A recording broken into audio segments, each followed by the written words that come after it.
Hello and welcome back to my channel, Civil War Reports. I am your War of the Rebellion reporter, Brian Thomas Kopak, and today I am standing next to the Florida State Monument here at Gettysburg National Military Park. Florida contributed 3 infantry regiments to the Army of Northern Virginia that took part in the fighting here on July 2nd and 3rd. And I'm here once again to talk about the fight to preserve Southern and really American Civil War history. Once again, I'm going to be talking about Southern Civil War monuments, but today I have good news to report, both from the state of Florida and from the city of Nashville, Tennessee. So, let me talk about Florida first here. The good news is this. On March 15th of this year, 2023, USA Today reporter Douglas Sewell reported that Florida Republican lawmakers are pushing forward legislation that would protect Southern monuments in Florida. Senate Bill 1096 was approved by the Senate Government Oversight and Accountability Committee. Now, what would Senate Bill 1096 do? The bill is dubbed the Historical Monuments and Memorials Protection Act.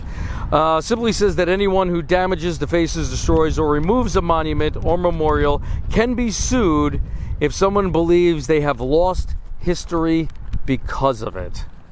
Those are pretty powerful words. I know every time a monument to the south is removed, I know I feel like I lost a piece of history. The bill's author, State Senator Jonathan Martin, a Republican out of Fort Myers, had this to say: I think history, good or bad, should be available for everyone. Could not agree more. I mean, if we only left good history, there wouldn't be much to tell. He went on to say, if the standard for keeping a memorial in a city park or elsewhere was going to be whether or not that person was perfect, we'd have no memorials. Absolutely, positively true.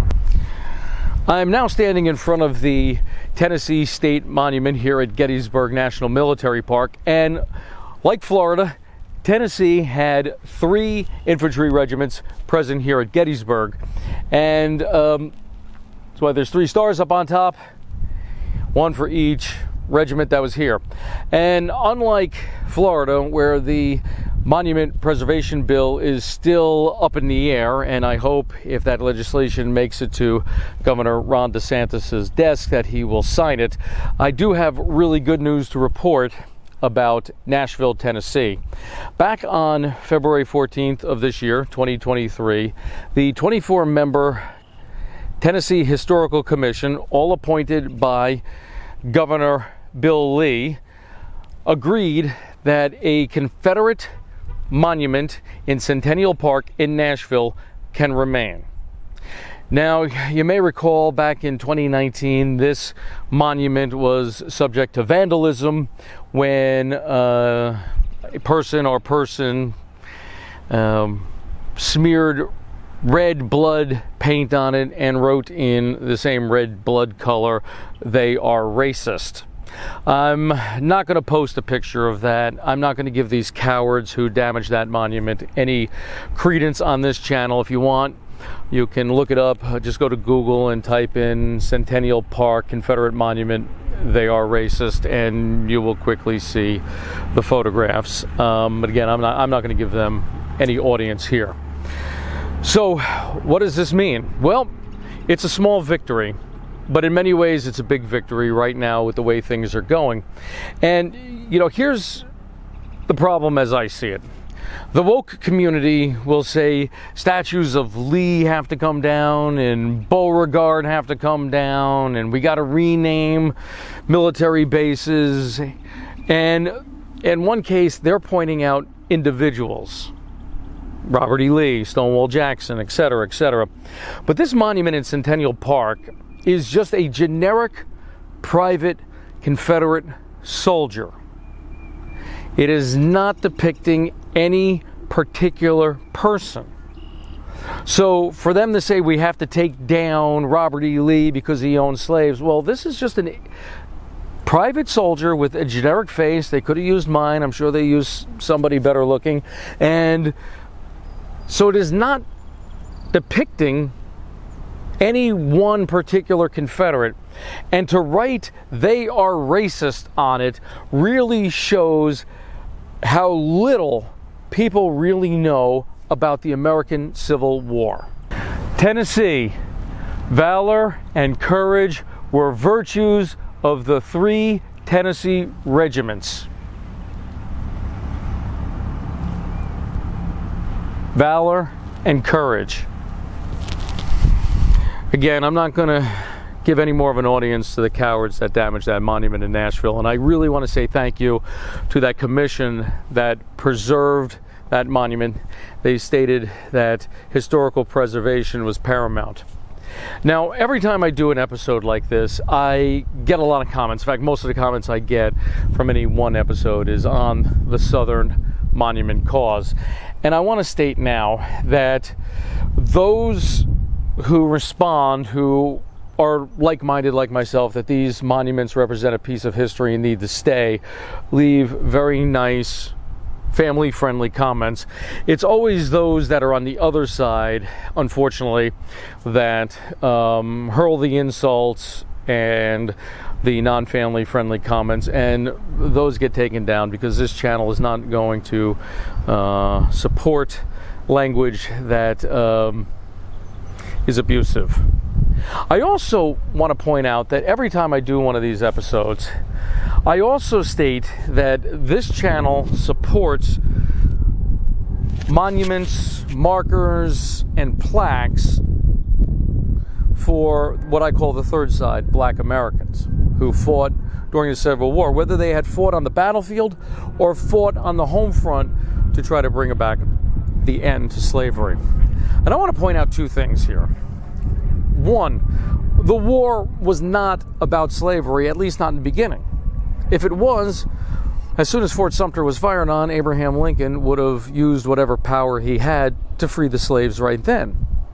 But he didn't. The Emancipation Proclamation doesn't come about until 1863. And the war started in 1861.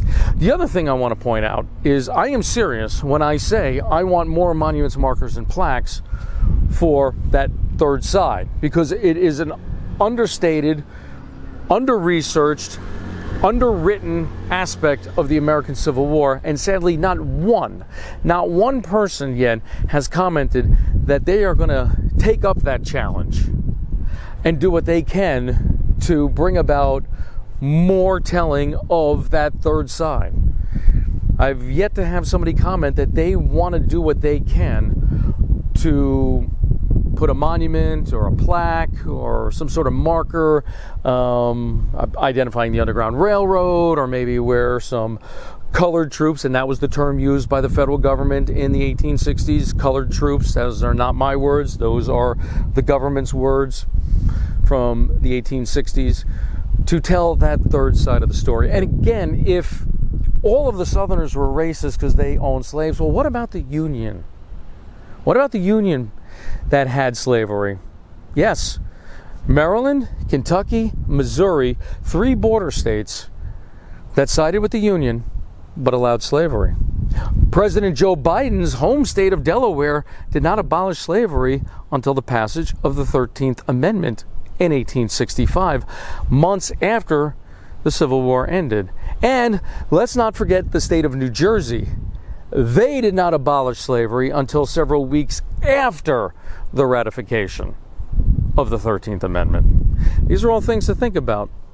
And I hope people will take up that challenge to either start researching and writing more about Black Americans during the American Civil War, or to help put up monuments and markers identifying what they did or where they were during the American Civil War.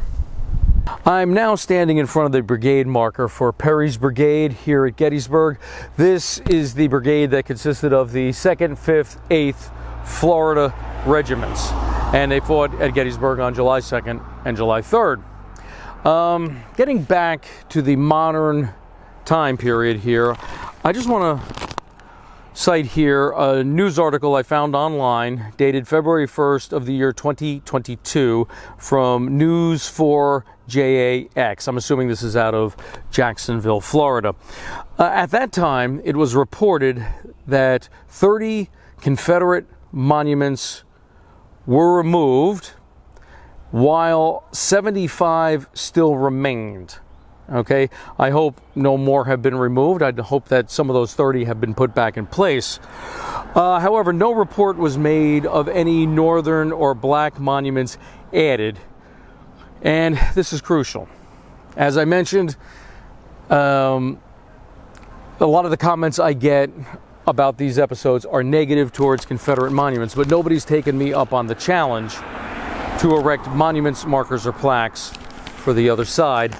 And what that tells me is that those folks who are opposed to Southern monuments really have no desire to create anything, but rather simply to destroy. Another comment I often receive is that these folks were traitors and we should show them no honor. Using that same philosophy, well, I guess we shouldn't honor people like Washington and Jefferson and Adams and Hancock and Hamilton and Ben Franklin, because they were all traitors to their government. They were traitors to their sovereign, King George III, yet we hold them in high regard. To me, these folks were not so much traitors as they were defending the original basis of the U.S. Constitution. And no, the war did not start over the issue of slavery. It would morph into that after Lincoln signed the Emancipation Proclamation, but the war was originally not about slavery. So for those people who don't want to be associated with traitors, I don't want you to be associated with them either. I'm willing to help you. Let me help you. Go into your wallet, and any pictures you see of George Washington, Thomas Jefferson, who's on my favorite, the $2 bill, Alexander Hamilton, or Ben Franklin, please remove those photographs from your wallet and send them to me. I will be more than happy to take those traitors off your hands.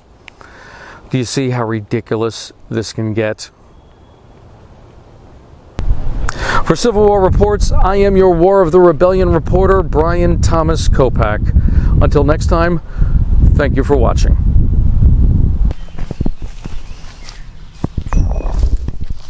And if you like what you saw today, please hit the subscribe button. Give a thumbs up. Also, notify your friends. Let them know about this channel and ask them to subscribe as well. If you like, you may leave a question or a comment below, and perhaps I will answer your question in a future episode of Civil War Reports. Until next time, please keep the history alive.